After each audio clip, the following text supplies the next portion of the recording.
Hey, it's your old pal Slim, and this is 70 Millimeter. Finally, a podcast about movies. Each week, I'm joined by famous artist Danny Haas. I'm so frustrated. And writer-poet Proto. How about the Empire needing a whole hard drive for the Death Star plans, but the Rebels only needing a floppy disk? And this episode, we discuss Gareth Edwards' Rogue One, a Star Wars story. Enjoy!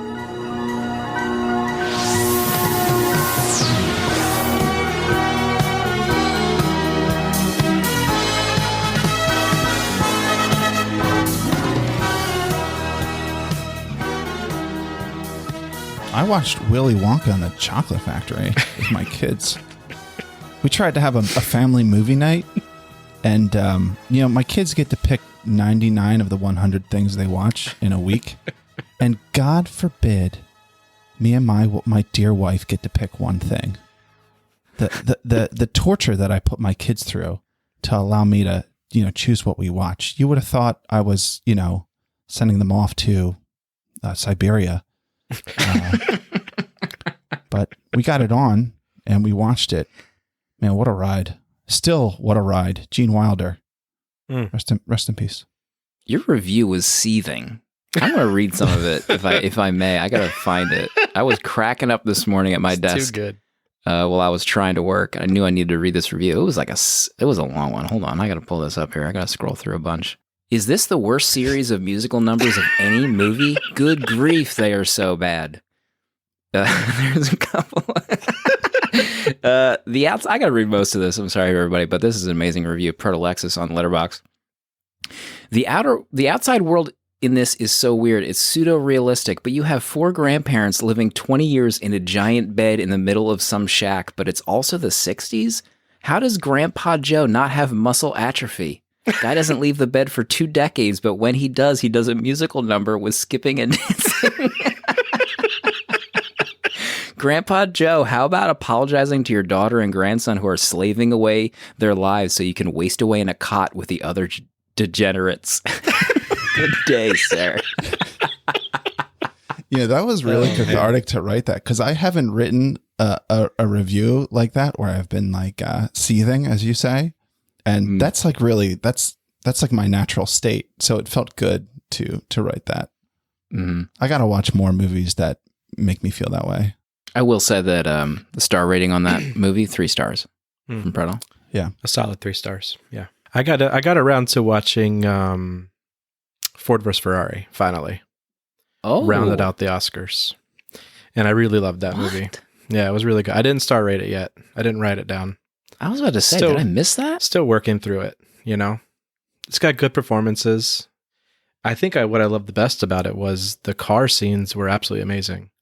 I feel like, when you watch some of these movies and it's like, oh, that's CG or, that's probably done post. But a lot of it felt realistic, which I really enjoyed about it. And Christian Bale's amazing. He's really good in it. So it's a great movie. It's an easy watch. It's nothing crazy long or ridiculous, and it's just solid performances. I thought in my review I mentioned just the usage of natural light in that movie. Yeah, it was just really beautiful to look at. Even at the nighttime shots with the artificial lighting was just so well done, I thought. Yeah, I really enjoyed it. It's a good movie. Rogue One is our main topic this episode. We'll get to it in just a little bit. Next week, we're going to be talking about our experience at the Ritz seeing Portrait of a Lady on Fire. Danny has since gone with his wife to see Portrait of a Lady on Fire. I think it should be hitting wide release, maybe as this episode hits. French subtitled film. We're going to be diving deep into it. Danny couldn't even, referencing Danny's emotions about a movie, Danny couldn't even wait to post his Letterboxd review on that one. So we are well aware of his thoughts. Yeah. I do this to myself. I don't know why. And Danny was, we were playing Apex Legends the other night. I think that's our first Apex Legends reference in this podcast. Danny was saying how he was jealous and thinking like, oh, you and Proto were probably standing outside that theater talking for the next 20 minutes after that movie let out about that movie. So you guys know what each other think. But that's not true. It's disgusting. It's not true at all. It's not true. We want to do that. I don't believe you. It was a cold night on the streets of Philadelphia. We looked each other in the eyes after we got out of the movie and we realized that we experienced something that we needed to save. We use Letterboxd as our favorite social media site, and we post our reviews on there. We read each other's reviews, star ratings, and all that good stuff. So if you love movies, you need a Letterboxd account ASAP. It's free. It's amazingly designed. Makes every other website look like trash. And every week, if you share our show on social media, spread the word about the posts that announce the show on our 70mm Pod Twitter account or IG, you're automatically entered into potentially winning a year free of Letterboxd Pro. So that means no third-party ads. You get some extra cool features to track your viewing habits.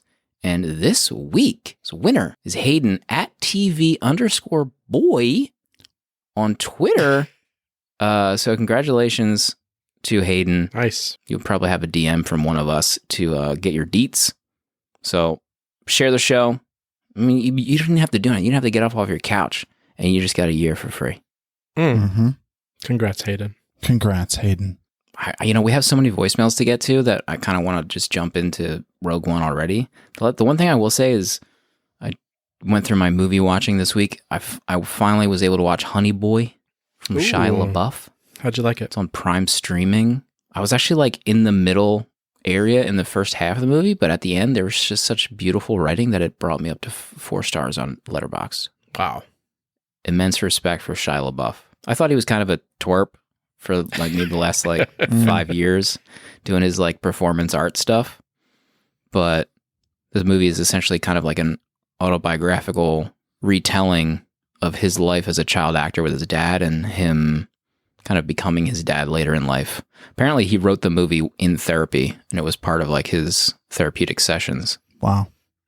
Do they reference Even Stevens in it at all? They do, I believe. Really? There's a few scenes, yeah. The movie starts out with him as an adult on set doing a stunt, and you can hear the Transformers machines like in the background. Oh my gosh. The character's names are different. His dad's name's different. He plays his dad in the movie. Right. And so that had to have been something crazy just to begin with. Yeah. Let's get into it. Star Wars Rogue One. This is our first Star Wars film And last. to discuss. We've already seen the art that Danny has produced for this. Danny does custom artwork for each episode. It's stunning. If you're using Spotify or Overcast or Pocket Cast, you're probably looking at it right now. It's amazing. So thank you, Danny, for doing that. Thank you, Danny. You're welcome. Proto, please. What is this movie? Rogue One is a Star Wars story. Galen Erso, a scientist, has fled the Empire. Director Krennic, intent on finishing the most ambitious project to date, the Death Star, finds Erso and forces him back into service. In the midst of this, Urso's wife resists and is killed, and their daughter Jin goes into hiding. Flash forward 15 years, and Jin has made a name for herself as a criminal. At the same time, the Rebel Alliance has discovered the Death Star project. The rebel Cassian Andor learns of a defector who may have the information they need to overcome this threat. The defector is in the hands of Saw Gerrera, the rebel extremist who has saved Jin after she was separated from her parents. Jin and Cassian travel to Jeddah to find Gerrera, and along the way meet Donnie Yen and Machine Gun Kelly. For the sake of time, I'll make the rest quick. Jeddah gets punched by the Death Star, Jin gets to see her dad one last time, and the rebels somehow save the day at the end with lots of explosions and stuff. Darth Vader is in there too, if you're into that sort of thing. And all the rebels that you fell in love with along the way are dead. The end. Just took a screenshot of Danny's physical reaction to you reading that description. That should be the cover art now. Oh my! Just that and like the text over the like a Facebook movie poster. Oh, thank you for that. That's good. Gosh, when I first saw the trailer for this movie, Rogue One, man alive, Gareth Edwards, you've done it again. I thought this was probably the most beautiful looking trailer. I was so pumped. Gareth, who had done monsters before this. I can't remember. Was Godzilla out before this or was it after? Yeah, it was out before this. That looked great. I didn't like it, but I really enjoyed monsters. So, I mean, like, man, the visual style of this movie and that trailer, golly. What was your vibes, Danny? Because you're in the scene. You're a rock star, famous artist in the scene, mixing it up. What were your feelings when this trailer dropped and when the movie came out? Yeah, I was really excited for it. This was a very ambitious movie, I think, throwing into the Star Wars realm. I mean, we have our first standalone Star Wars movie, and so when this trailer drops, it's probably one of the best cut, if not the best cut Star Wars trailer that they've ever made. The shots, it's just the thing about it is you're seeing so much that you haven't seen before. It feels similar, but it's not. You're seeing new characters. You don't know what to expect. So this trailer hit real hard, and it was shockingly amazing. What was your vibe in the theater and leaving the theater when it came out? I think people clapped. Lightsabers lit in the air. It was. I don't remember leaving a theater. This was 4 years ago, I think now. But I remember there was a hype around this film. It's funny when I was watching it and afterward, I honestly couldn't remember. It sounds insane to say. I couldn't remember if this came out before or after Force Awakens. I was like, when did this come out? I couldn't remember for whatever reason. Proto, is this the first time you've seen it, or have you seen it before? No, I saw it before. Yeah, I remember the trailer. I remember getting chills from the music, and then just also that this Star Wars lore, the whole, because we know of it, that the plans of the Death Star were stolen. This was like a nugget of lore in the Star Wars universe that had always intrigued me. Like, I remember just like thinking about it and like playing it through my head of like, man, what did that look like? What would that be imagined as for the rebels to steal the plans of the Death Star? Like, I was so intrigued by that. So the fact that they were making a movie about it felt like perfect. I mean, and it was like the perfect thing for them to do. If they're going to make a standalone Star Wars movie, do it with something that's like still connected to the original trilogy, but where you have like so much leeway to like tell whatever you want. It was like the perfect piece of Star Wars story to just explore. So I was really excited for this when I saw the trailer. The trailer had that that alarm going off in the original teaser. I rewatched it earlier today, and the character shots, how they presented it initially, everyone is in like this kind of gorgeous center frame widescreen shot. Like even Krennic, when he's just standing there, and then they show him walking up to the beach, just gorgeous, absolutely gorgeous. So, I mean, at the onset of the film, Krennic comes to kind of recruit again Galen Erso on that, black sandy beach with the Death Troopers. This is before Last Jedi. Up until that point, this is probably the most beautiful Star Wars scene that I can recall. I agree. Also, the Cassian Andor character, I had kind of forgotten a lot about this movie, but his first intro, you almost like get the vibes that he's like a Han Solo-esque character. And almost / Poe, really. He's working for the rebellion, getting information about these plans. And I totally forgot about the scene, but he works with this one cat to get the plans, and the stormtroopers are like coming very soon, and the guy's like, I can't get out of here with my bum arm or whatever, my bum leg. And Cassian just shoots and kills him, like right there. I'm like, okay, so this guy isn't really a Han Solo, or he's not an exact replica of other characters. He's got an edge to it, and he's going to do whatever it takes for the rebellion. I thought that was a great way to set up that character, to be honest. Yeah, that when that happened, I was like, oh, okay, this movie is darker and more serious than I was prepared for. So that was great just to see, like, all right, just the thought that like Cassian's like, I can't let them get a hold of him and rat me out, so he's not going to get away anyway, so I'll just kill him. Like, it makes perfect sense as like a rebel, and in desperation, like these are the things you would have to do. But just seeing it in a Star Wars movie, I was kind of shocked the first time. I'll say that I think I know you guys mentioned the visuals earlier. I think this has the most beautiful shots of any Star Wars movie. Like the orbital shots in this, the opening shot of the rings around that planet are like trippy, like amazing. The scale that they communicate is just unbelievable. I could watch a Star Wars documentary like this that's 2 hours long, where it's just them traveling to different planets. It is so gorgeous and so cool, the worlds that they imagined, and with like the design. Krennic's ship is maybe my favorite ship in Star Wars. It looks like a paper airplane. It is so cool. That's like the sleek. design is amazing. I just loved it. Yeah. Like that shot, the opening shot, the shot of the Star Destroyer above the city on Jeddah. This movie like does so much to build out the Star Wars universe and just continue that aesthetic that makes you love Star Wars. Every scene with the Death Star looked amazing. Oh yeah, It entering, the atmosphere, and you can see it in the background. Just totally gorgeous. Also, when Jeddah gets destroyed and they're flying away, and like the rubble is almost like on top of them now and underneath them, and it's like about to sandwich them. That is phenomenal. Yeah. That entire scene is Like gorgeous. riding a wave. Yeah. There's like a bunch of little things that I thought were really cool, like Vader's milk bath. I forgot that was even in this movie. I totally That forgot that tank. too. Yeah. Oh my God. Like, I honestly was like shocked that I didn't remember that scene because it's so cool. When I was a kid, I thought I remembered a scene where, I don't even know what movie it was, but like Vader eating or anything with like him. I don't know what movie I was watching, but it's obviously not Star Wars.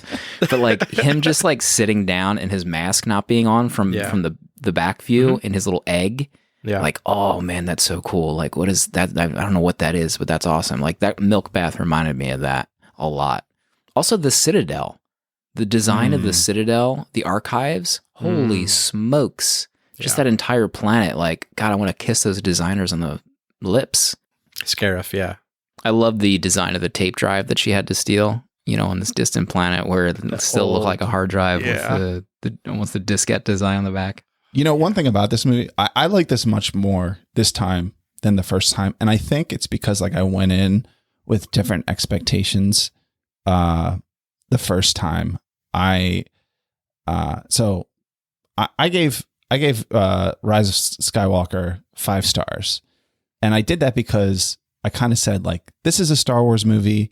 I can like give it a lot of leeway, and the things that's very Star Warsy that like I would usually not like in a movie, I'll give a pass for. But I think when I saw this movie, I didn't do that. I kind of like didn't think of it in the Star Wars universe where I'm just going to be like, like let certain things slide. And I think the first time I saw it, the whole sequence of like that, of just even seeing that, like the thing that she has to steal is like this giant drive and like this pillar is like, this is so stupid. Like this doesn't make any sense. But this time I was like, you know what? This fits the Star Wars universe. Like it works. It's like this weird collage of like new tech with old tech. And it's fun. Some of my favorite stuff watching the newer Star Wars movies is seeing the kind of pilot's HUD inside those fighter planes. It's still like 2D lines, and that's how they're like lining things up. It's like, oh my God, it's so rudimentary, but the design is so well done that I don't even care. Oh yeah, like Still don't even understand how it works. Yeah. The amount of times I've seen it, how does it work? Inside the Death Star, like when they're like positioning it to like shoot, triangulate everything, and it's just like these white lines over like a circle. It's like this giant screen. You could build a Death Star in 20 years, but you're still using triangles to literally line up the gun. What were some of your takeaways, Danny, from this? This is probably your 100th viewing at this point. Yeah, I watched this movie. I watched this movie quite a bit, actually, and this to me is easily the best thing that Disney has done with the Star Wars franchise outside of cartoons. I think theatrical movies. I think this is their best foot forward, I think, on what they should be doing with the Star Wars franchise now that the episodic Skywalker saga is over. I had no expectations. You really couldn't have expectations for this movie coming into it, and for me, this movie feels the most Star Wars. I love coming into this without not knowing anything about these characters. And then throughout this movie, you go from scene to scene, planet to planet, slowly learning more about each character, and then getting to the point where you feel like you know them. And this movie takes them away from you. And it's such an emotional ride that I feel like we'll never get this in Star Wars again. And so I just feel like this was an amazing achievement for them. And I think it was a huge risk, and I'm glad they took it. I know there was a lot of reshoots. Like there's so much in the first teaser trailer that's not in this movie. Oh, so, yeah. Which is kind of wild because of how well that teaser was and how dark this movie probably was going to be. But for me, the end of this movie is where it pays off. I think there's a lot of problems storytelling wise leading up to probably that last half hour of this movie, the last act, if you want to say that.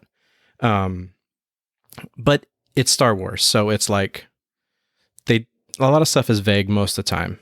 But that last 30 minutes when I guess it really starts when K2SO dies. And so that's when it really starts setting in that these characters that you've slowly come to love are all not going to survive this fight. And it really starts taking a toll on you. And so you start watching, like, it starts off with K2 and then it goes to Chirrut. And that scene where you get the "I'm one with the Force is with me," the only thing that's really quoted from this movie the most, I think. And I know you have your thoughts on that scene, Matt. But I really love. I mean, it's setting us up for this ending. And Jyn, I think, is one of the most underrated characters in Star Wars. I really love her character so much. I would put her up there with Leia as being a very impactful female, powerful woman in the Star Wars universe. Even though we see Leia in this movie, unfortunately. But yeah, I think Jyn is easily one of my favorite characters. Yeah, you talked about the teaser trailer kind of having stuff that wasn't in the movie. I mean, one of the best lines is when they're in, like, the rebellion is kind of like questioning Jyn. And they're going through her, like, set list of, illegal activities or whatever. Forgery of imperial documents, possession of stolen property, aggravated assault, resisting arrest. On your own from the age of 15, reckless, aggressive, and undisciplined. This is a rebellion, isn't it? I rebel. And she's like, "This is a rebellion, isn't it? I rebel." And like, how was that line not in the movie? Such like, that is line. One of the best Star Wars lines, period. And that's the thing about the teaser. The teaser teases the fact that she was already in the rebellion, not a criminal on the run, which is also a weird swap for this movie. And I found that interesting as well. Yeah, it makes it so weird because you get the sense, because what does she say? Like, it's easier if you don't look up. Like, that's the line that's kind of, I feel like, switched out. So you get the sense that she's kind of just indifferent to the whole rebel, actions, and she doesn't even care. And then at some point, like, a switch flips and she's like, "No, I'll go and die for the rebels." And it's like, what happened? Like, why? Yeah. Yeah, she gives that, like, impassioned speech kind of out of nowhere, which is a little bit, hazy in terms of the story structure. There is a weird character. rush to that. I think her switch, though, is when she watches her father's transmission in front of Saul. I think that's when she realizes that she should be fighting for something. And she's now been given the information to actually help a side win this war. And so I think that's her switch, but it's not told quite as well as it should have been. That was the other thing I think was from the teaser was Forrest Whitaker. Some of his lines weren't even in the final product. Like, "What will you become?" And he's got, like, he still doesn't have his hair when he's delivering those lines. So you could say that, like, maybe he was telling the kid Jyn Erso that, but that would have been really weird. So yeah, that, I think, admittedly, when I first saw this movie, I had all that baggage already. That, like, oh man, this new trailer doesn't have the same vibe as the teaser. Like I kind of had Han Solo vibes almost, or Solo, Mm. when I went to see that. Admittedly, I think I had a really good time with Solo because my expectations were so low.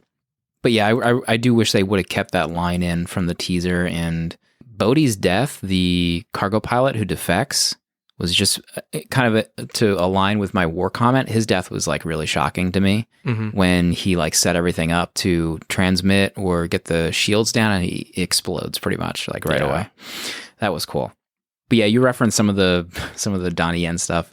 Some of the stuff that didn't really work for me kind of initially when I first saw it, and on viewing again, the relationship between Mads Mikkelsen, Galen Erso, in my opinion, I feel like he was miscast, but I know why they did it, because they kind of wanted a character that could maybe be like a pseudo bad guy, but also have the depth to play, you know, a good father. I just didn't feel the emotional connection between the two. And their impactful moment together kind of happens like at the onset of the movie. And then when she sees his message and she starts crying, it just didn't click for me. And it feels like a scene that usually would click for me. And if I was like crying during that scene, I probably would have like been over the moon like right away for the movie. But for some reason, there just wasn't enough there for Jin and her backstory for me to like care that she's seeing her dad. I don't know if they could have added scenes to that. I'm not sure. The CGI of Grand Moff, honestly, I was like getting really perturbed on the second viewing. I was like, couldn't he have just been on like a hologram on his first scene and then maybe have like a different underling that was under Grand Moff, maybe like a Moff that is like in charge of the other team. So that was another vibe that I got this time around. He had so much screen time. It's like, I was like surprised how much they show him. It's like, what is going on here? Because it doesn't. It's a ballsy move. Yeah, it doesn't look amazing. It looks like CGI. It's like passable. Yeah. And I know they did a ton of work too. They had like an actor that, you know, they looked through a ton of footage to see what they could like mimic and use. They had an actor that was like his height and his mannerisms. But for whatever reason, it was the uncanny valley stuff for me. It took me out of it. I was just always thinking about it. Yeah, the problem with having this story and the fact that it runs right into A New Hope is the character of Tarkin is always seen on the Death Star. And so you can't have this movie about building the Death Star and forming the Death Star without him. So I don't know that using him as much as they did was the right choice, but somehow Tarkin had to be in this movie. Tarkin and Vader had to be in this movie somehow. And I think that's why Krennic comes into play so well, is because we know Tarkin and Vader have to live through this to go into the next movie. So there's like this weird, like, there's no emotional effect to Tarkin and Vader being there besides the fact that they're badass. So you have to have this Krennic type character that you don't know the outcome of him. You can guess how his outcome is, but you have to have this other figure in this movie to, be a bigger player. I totally agree that Tarkin had to be there in some capacity. I probably would have like been in the writing room and be like, can we just use a hologram? Yeah, I think a hologram is a great Krennic? suggestion too, yeah. Yeah. And because you see his reflection in that glass, and in that reflection, it looks so real. But then when you see the actual character, it's obvious it's CG. It's not terrible, but it's obvious. And that's also my problem with Leia as well.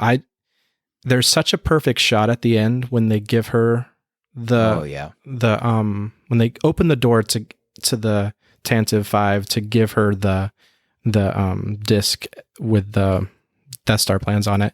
And it's just a shot of her from behind. That's really all we needed. Like, it's such an impactful shot.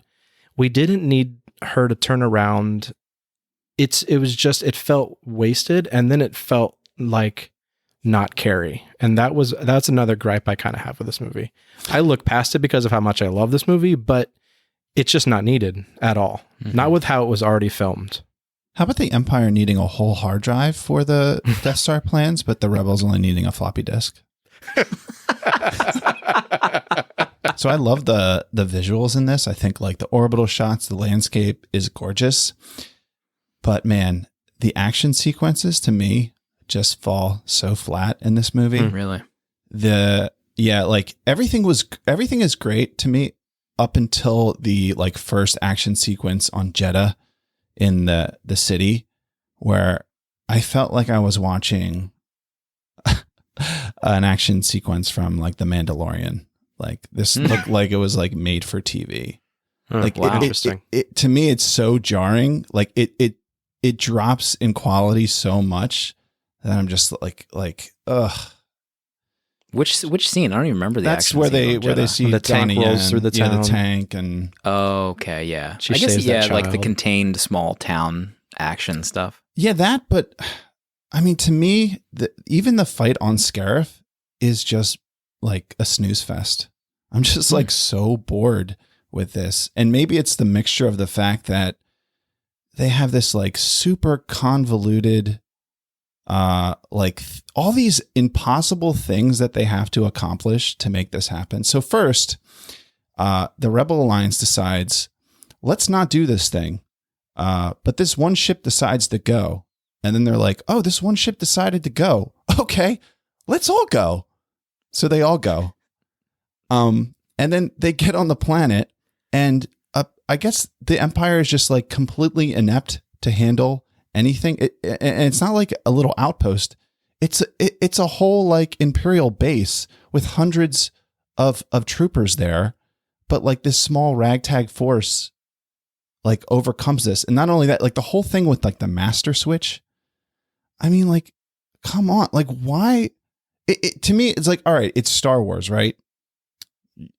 There can be like some hokey stuff, but to me, this is just like way beyond the pale of just, oh, we got to flip the master switch. Oh, and we also have to just destroy the gate to get through the shield, or we can't send the message. Oh, and also we have to get to the top of the tower to transmit the message, because that's like a normal thing that would happen at like a base like this. Makes me wonder, because if I recall correctly, the final act on Scarif, is that what the planet is called? Was part of those heavy reshoots. And if I remember correctly, in the original trailer, you can see Jin and Cassian running on the beach with the hard drive. And apparently there was a second location that the archive and the radio's tower were two separate locations that they had to like run from. I don't know if that would have helped your criticism, but apparently during that process, they realized that the final act like didn't work at all. And if I remember correctly, I think they all survived in the original ending. I don't know if that was filmed or not, but I think the secondary reshoots filmed that ending where they croaked at the end. Danny, any rebuttal for Proto? I was trying to replay it back in my head, and I think I feel like there's a reason that happened. I feel like not all that the triggering of the switch and all that was their initial plan, if I remember correctly. I think. Well, yeah, their plan is, I guess, to get it and then like sneak leave. out. Right. Yeah. Yeah. But like so the then whole it becomes fact, a manual situation. But yeah, but the fact that like the rebels even decided, like they made the decision not to do this, but because one ship decided to do it, now we are going to do it.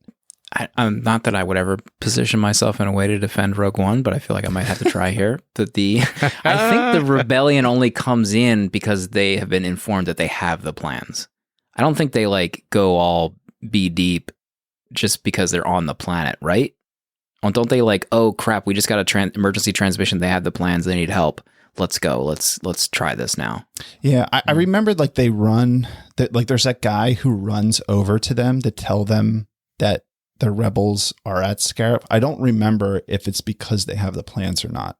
We'll get our producer Dale to see if he can confirm the sequence of events.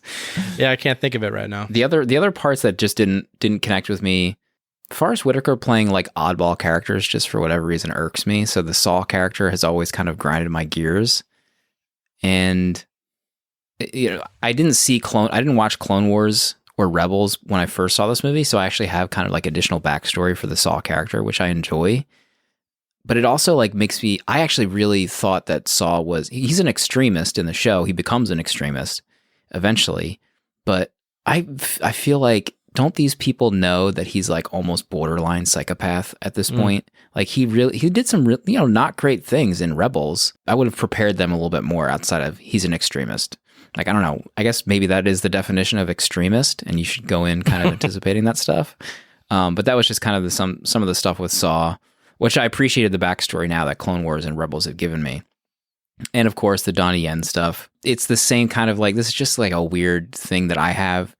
The hokey lines that are kind of like almost forced, in my opinion, it goes the same way for The Mandalorian, where they say, this is the way over and over again. Donnie Yen says that effing line maybe says it 300 times in this movie. At least 300. I get it, dude. No. Like you're a religion, the Jedi are a religion, the Wills, whatever you want to call it, the Force. Guardian of the get Wills. it. Yeah. I don't want to have to hear you say that line over and over a freaking Get again. it, Don.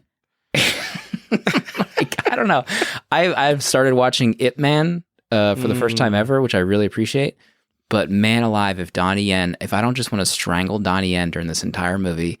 I would like to see So you try. those are my things. The main thing, if they had, for me, if Jyn had been fleshed out with her dad and that backstory really connected with me, I think I would have loved this movie. But as it stands, I think I'm going to remain with my 3-star rating that I gave initially in theaters, not moving. Yeah, I also feel like the whole Jyn character, just like that whole relationship with her dad, like I didn't really connect emotionally. I didn't really connect emotionally with any of these characters. I know, Danny, you say like you fall in love with them and then you like lose them. I don't know. I feel like by the end of it, I didn't really have enough time to connect with them, or there wasn't a moment where I really saw like why they were so invested in this, in the rebellion. Maybe Cassian is like the closest because he says like he has that those lines where he talks about like he's been doing this for his whole life. I think maybe it's like Felicity Jones. She just comes off as kind of like very wooden as well. Like she just kind of saying her lines. Like I didn't really see much emotion from her like in this performance. I just didn't really buy it that much. She kind of just seems like she's, just saying her lines and not much else. Interesting. Wow. Yeah. Bold claims from Proto. Yeah. Also, you want to hear something crazy? Yes. Besides what you just said, yes. Yeah. How about that? Can we talk about Darth Vader for a second? Oh, we haven't even talked about his scenes. My God. I mean, Say it. Here we go. Danny, Oh get my ready. God. Danny, are you Jesus sitting Christ. down? every 7 years, all of your cells are replaced and you're a new person.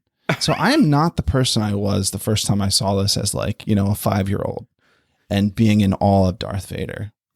We've seen a lot of material come out of Star Wars since then. And when Darth Vader comes on the screen with that goofy helmet and that silly dashboard on his chest, man, he is just not intimidating. He is just not like the BA character, like the most Danny bad looks physically ill right now on character camera. that you want in Star Wars. Like he is it, right? He is the villain. He is the one that you want to say, yes, this is the baddest of the bads. And man, when I see that large dome coming on the screen, I'm just, I'm not buying it anymore. I had similar vibes, but again, I would never have positioned myself as the defender of Rogue One, and I have to because I think Danny has passed out from shock. He looks the way he did in A New Hope. Yeah. Like he is very much A New Hope Vader, and I'm guessing that's what they went for. So that kind of like superseded my agreement with you. I kind of also thought like Milk Bath, he looked badass. Yes. Milk Bath Vader, kiss me on the lips. But Darth Vader's castle, when talking with Krennic, I get it. New Hope Vader, not as cool. He looks like they pulled an extra off the street and put the suit on him. Like the wrong size helmet. Danny is pissed. He's This shaking is his a head. bit, right? This is a bit. You guys are screwing with the... With that said, swear the to God. later never scenes, know. like Vader's castle, Vader's castle is obviously random extra in the suit, but at the end of the movie where he's murdering people, that was kind of cool. I thought, Yeah, for sure. I could F with that. Kind of cool. Yeah, it was cool. It was cool. I know that like literally Proto and I are probably the only people. Everyone listening right now, if you haven't just unsubscribed, you're probably sending us an angry email. Just know that Danny is on your side. The voicemails that we have to get to still are probably more than likely on your side. We still have to get through maybe 10 voicemails. We're the minority. I will say that in other properties, Vader's like they can amp it up. But I get what they were going for. I get it. Yeah. It's fine. They had to. Yeah, I'm not saying like they had any other option. Like this is what it had to be. One thing I'll say before we wrap up. He's had enough. I think one of the best creative choices that they made for this film was Michael Giacchino's score in this movie is hands down equal to anything John Williams did, I believe. I think he treated it really well. And there's a if you guys ever go back and watch this movie ever again after we talk about this, if you watch when Cassian shoots Krennic, there's a track called the Hope score or the Hope something. It kicks in, and then that's what plays through the end of the movie. And I honestly tear up almost every time. And it's such a powerful track because there's so much death happening that it should be this, especially when Vader comes on the scene and you see him for the first time outside of his castle when he's on the Star Destroyer after the ships run into the Star Destroyer, which is such a badass shot. It's still this, you expect to hear the Imperial March when it's Vader's shot on the scene, like he's coming in to attack, but it's still this amazing soft score that Giacchino has done. And to me, it's the champion of the end of this movie because it just helps with how much bad is happening to these guys. I mean, even we didn't even talk about it, but they used old unused footage from New Hope for these pilots at the end too. The old Gold Squadron were old film that literally they found in a box undigitized from the original shoots. And so what you see of Gold Squadron are the original footage from 1977. And it's like they did some amazing things in this movie, and I will give it 5 stars until the day I die. I'm so frustrated. God bless. That might be the intro audio from Danny. God, and then the Vader hallway scene, Giacchino does this score where it's almost harkens to the Duel of Fates from episode 1. It's the choral, the voices, and he's just ripping through these rebels. I mean, that is one of the most badass scenes we get from Vader in all of Star Wars. And it's in like 30 seconds. Yeah, I do remember the internet just frothing when that scene. You don't expect it to, man. The first time you see this movie, you do not expect to see that scene in this movie. What's your rating going to be, Proto, before we move on to our voicemails? 3 stars. It was closer to a 2-star though than a 4-star. But you don't do half-star ratings. I don't do is half that correct? stars. Yeah. Wow. 3 stars. Wow. Apparently 3 stars is good, That's what I've been told. You know what, Danny? I could explain it to you. We'll save it for another time. A story for another time. A Star Wars story. All right. We have to get cooking here with these voicemails. This is gonna be like a double VHS episode. Fire them up. How many do we got? 9? I lost count, to be honest. Let's get cooking here. Just a reminder, our voicemail box is 267-409-6983. And if you want to use audio memos or the recorder app on your Google phone, you can just email it to us at 70mmpod@gmail.com. Good afternoon, gentlemen. This is Sean from snowy Colorado. It's about 12:30 in the afternoon here on Sunday, and it is puking snow, which is fantastic. Getting ready to head to work, but thought I'd give you guys a quick call. I just want to say to all 3 of you, really do enjoy and appreciate the podcast. Love hearing you guys talk about all these different movies.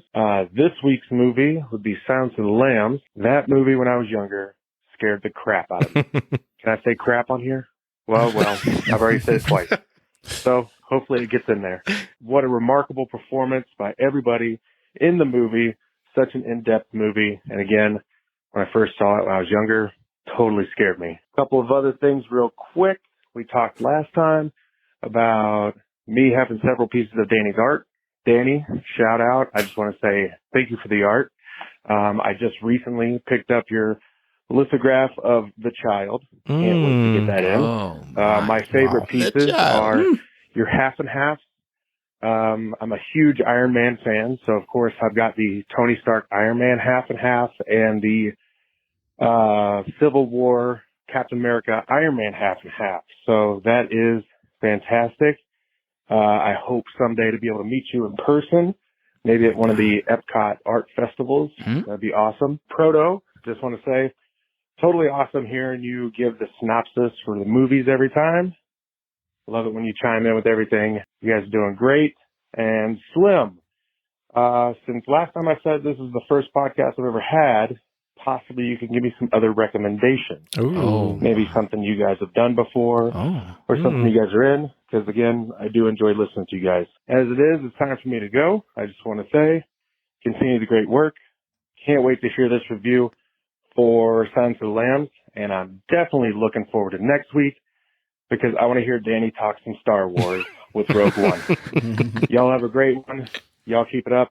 And talk to you again soon.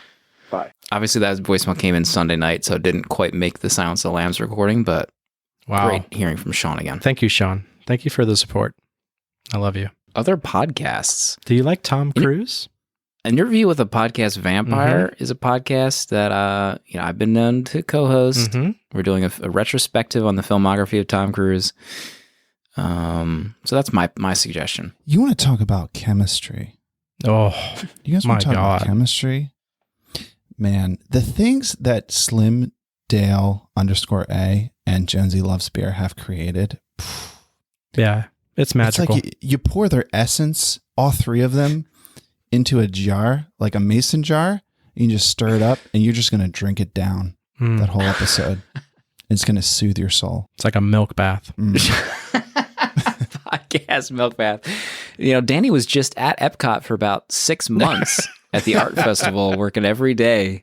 Sean, it's a shame you couldn't time that. 15 days, Sean. You missed it. The sleepy Danny that we got in Apex every night on Xbox was a sight to behold. game. Next podcast. Voicemail. Hey, what's up, 70mm Pod? This is Mikey P calling you from the American Airlines Arena, section 328, C15. Watching the Heat play the Timberwolves. So I gotta tell you, all I'm thinking about is the anxiety I have for your conversation you're gonna have about Rogue One. I'm nervous. Maybe Danny can talk you up on that letterbox rating. Can that happen? Is that possible? All right, love you guys. Listen, Mikey, I kept Matt at a 3, but we brought Proto up to a 3, from a 2 to 3, Mikey. We did it. Yeah, that's a big step. Win. Does Mikey not have a single second where he can escape to record? It's always doing something. I will see, I was perusing LB Letterbox earlier. Mikey P, this is a scandalous comment I'm going to make here. Mikey P gave it 5 stars in his first viewing. Mikey P went down to 4 stars in his second Mikey went down. Oh, okay. Mikey went down. No. Unless I got my timeline wrong, I crunched the numbers. That's what it looked like to me. Okay. Mikey, you will pay for your crimes.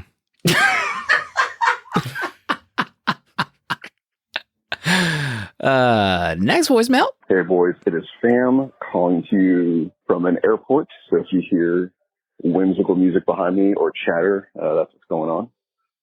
Calling in today. I'm so bummed. We're going to try to knock on Danny's door to try to get in on this podcast, but I'm flying out today. But Rogue One for me is it's one of my favorites. It's probably top 2 Star Wars movies. The big thing that I really appreciate about it is the story that the ending to, the trials and everything that a lot of.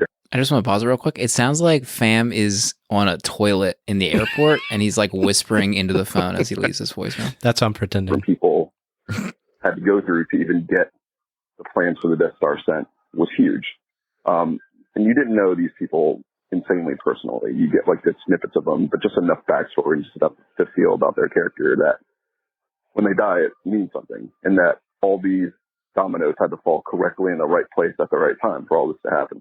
Also, something really stunning about it is the visuals on Scarif. So any kind of Empire world you ever see is always like the sterile, kind of like hallways or corridors, terminals, that kind of thing, all black. It's kind of like the air you feel is like kind of thick.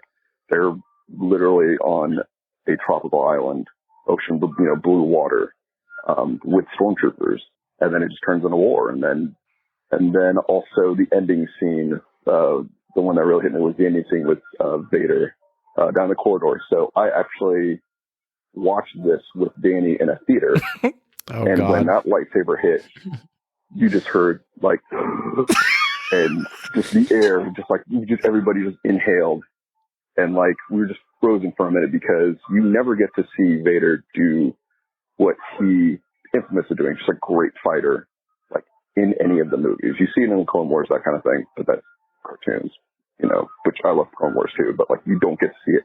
And then that leading directly up to Star Wars A New Hope, literally like minutes after, it was insane. So just really love that movie. Thanks for talking about it. Yeah, it's literally one of my favorites. So, all right, catch you boys later. Have a good one. Bye. I'm not going to lie. I forgot I saw that movie with fam. That was a John Williams score in the background of that airport that we were hearing. Not only did we get them stealing the plans, we got that little clip. We also get to see that exhaust vent was actually put there as on purpose to destroy the Death Star, and not just some hole that they've randomly found, which we're told pretty much our whole, right, the entire movie of New Hope. It's like they found this one little hole, but really in the plans, it was purposely put there by Galen, which I really like that. Proto was asleep during the entire Scarif scene, I think, so he probably missed all the minutia there. Oh yeah. I mean, that makes sense that like one of like the department heads could like place this giant tunnel that would pass all the auditors and everybody involved with making the most expensive project that the Empire has ever done. Yeah, it's good. God damn. Also, one other thing, what was the relationship between Saw and Galen? Were they friends? Like, what was why did he owe Galen anything? They seem like, why would they even be friendly? I don't He's know an their extremist, backstory, and Galen is like, I could probably Google that, but She calls him right away. Yeah, I don't know, actually. I think it's because Galen, he was actually friends with the Boar Gullet. Okay. And that's how they met. This is still a bit Saw. to you. Actually, that's my favorite character. Oh, the Boar What Gullet. a crazy idea that thing is. I forgot all about the mind reader thing. Man, what an insane, like that's out of a horror movie. next voicemail before you guys start strangling each other. Hey guys, Mike Rappin here. First time caller, big fan of the show. I just had a quick question about Rogue One. I really love the movie. I'm sure you guys have already talked about how great of a film it is, but if you had to think about it, between Cassian and K2SO, who's the good cop and who's the bad cop? Because that's the only TV show I actually want to see on Disney+. I just want to know what you guys are thinking about it. Love the show. Keep up the great work. All that jazz. Have fun. Talk to you later. Thank you, Mike. Thanks for the voicemail. Co-host of the I Read Comic Books podcast. Check it out. It's got to be good cop is Cassian, bad cop is K2, I would think. No. I don't know. I'm just glad that Star Wars finally fit in a snarky droid. A lot of potential material for the first intro audio for the both of you. What's up, 70mm? Caleb calling, braving the frozen tundra of northeast Florida. 46 degrees outside. Got to stand outside to get service to call you guys. 70mm drinking game. Whenever Danny says that he rated a movie on Letterboxd 4 stars or higher, finish your drink. You'll be dead. Movies I'm looking forward to this year. I think we're all looking forward to Top Gun Maverick. I'm looking forward to The Many Saints of Newark, which is like a Tony Soprano origin story. And then I saw a movie called Antlers, preview for a movie called Antlers that looked really cool. Anyways, love the podcast. Love you guys. Talk to you soon. Is Antlers the Guillermo del Toro one? Sounds like an A24 Oh, Jesus. generic, ooh, funky A24 movie. I hate you. Wow. I heard there's good buzz about Antlers. And thank you for Caleb's giving us his picks for the year. Upcoming films. I also am looking forward to Top Gun Maverick. Tom looks like he's somehow in the best shape of his life. I can't wait for us to Again. do a Top Gun episode for Maverick. 4 stars rated from Danny. Yeah, I already restarted. Next voicemail. Hey guys, this is Ian here, long-time listener, first-time caller. I had a question, Rogue One related, not necessarily about Rogue One. I think we all know that Disney and Star Wars have announced a new Star Wars franchise taking place during the High Republic era. And I'm just curious if you guys have any dream directors or actors who you would like to see join the Star Wars galaxy. Ooh. Love the show. I'm sure I'll love this episode. Wow. Thanks for the dream call, directors, dream actors. Wow. Maybe a female director. Can we get the there's a book called The Queen's Shadow written by E.K. Johnston. It's about the handmaidens, the Padme's handmaidens and stuff. If we can get Greta Gerwig to adapt that novel for the Star Wars universe, Olivia Wilde. What's she up to? Olivia, it's time. Let's just talk female directors for Star Wars. That's what we Proto, really what's need. your vibe? What's your vibe on Ian's voicemail? I'm trying to think of actors. Nothing's coming to mind. Timothy Chalamet. Oh, wielding a no. lightsaber with that hair? Just flopping around? Oh my God. The snack. Darth Snack. Oh, mama. Christ. All right, we got just a few more in the can here. Hey, 70mm, it's Dale _A producer. I am standing in an empty playroom, gazing out over the movers loading into a truck like a deleted scene from The Others. Day 2 of moving my house, and boy, I pulled an unopened pack of coffee filters out from under my kid's bathroom sink, and that was clearly moved from my other house. And I don't remember using coffee filters or that sort of coffee machine in the other house. So that's where we're at.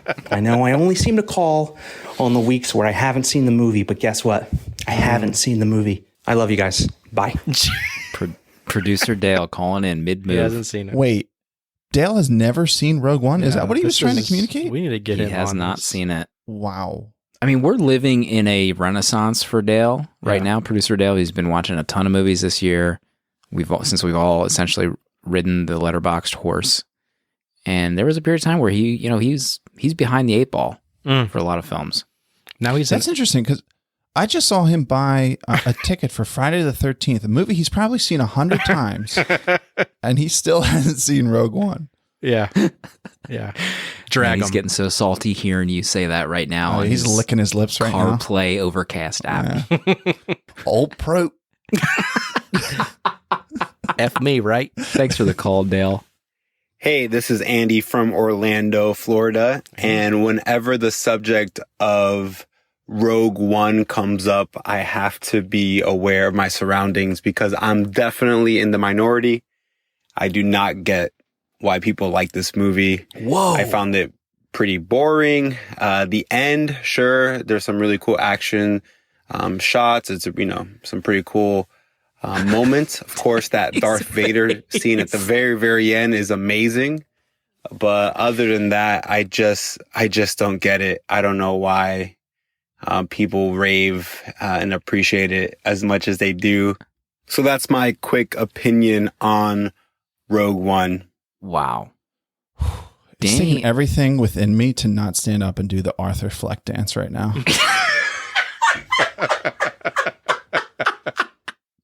I don't know how I feel. With that phone call. Oh my God. Thank you. Coming in from Andy from Orlando. Oh, Andy, you're in Orlando. Interesting.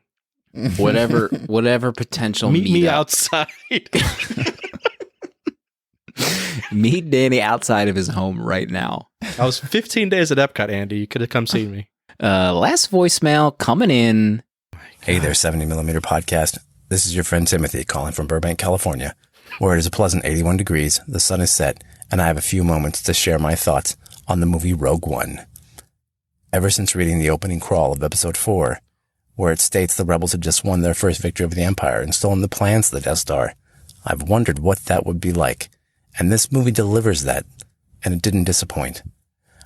Now that is just the setting of this movie, which contains a story of a man and his daughter, which I find very touching.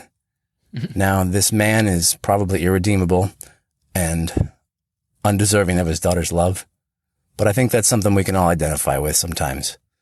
We can see the choices that we make in life and realize that we're lucky to have those that love us and will seek us out and look for the good in us, even when that might not be there. Jin is an amazing character. She works through her own demons, breaks out of her own prison, crawls out of the hole that she was put in and left. And she rises above it all. And that's pretty inspiring. She finds the good in people, even in herself, and those that probably don't have good in them to begin with. I ramble. I love this movie. This is a fantastic Star Wars. My favorite Star Wars of the new breed. I hope that you enjoyed it somewhat, and that I hope you continue to be brave enough to review Star Wars movies in the future. I love you all. Good night. Thank you, Tim. God, he's so right, you know? Thank you, Tim. I love when he's so right. Tim coming in at the last moment to save Danny from, I don't know what. Danny looked like he was in a dark place, like he just built a Death Star. You can take the sackcloth off, Danny.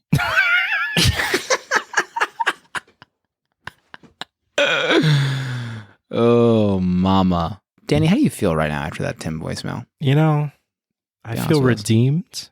The thing about this movie is, to expand on Tim for real quick, is it has this theme of it's possible to do good even if you don't see the benefits of what you're doing. And I think that's what it comes down to for the last Rogue One characters.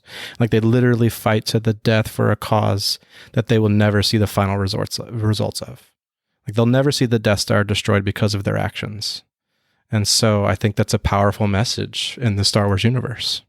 We need to wrap up on a positive note. I don't want us to end, with any kind of negativity between the three of us. Let's save it for the Slack tomorrow morning.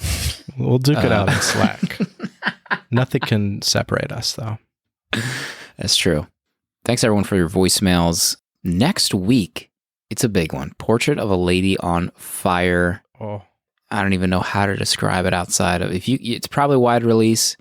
By all means, if you can go to maybe one of your ritzy theaters, one of your hipster theaters, you probably have a few. Check your listings. Any closing thoughts before we wrap up? I don't want to review another Star Wars movie ever again.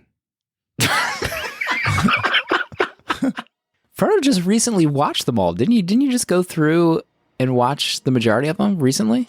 I watched the 4 and 5. Oh. Yeah, I think I started 6 and I was like, oh, see, oh my God. What? We'll see everybody next week. Portrait of a Lady on Fire. Thank you so much for listening.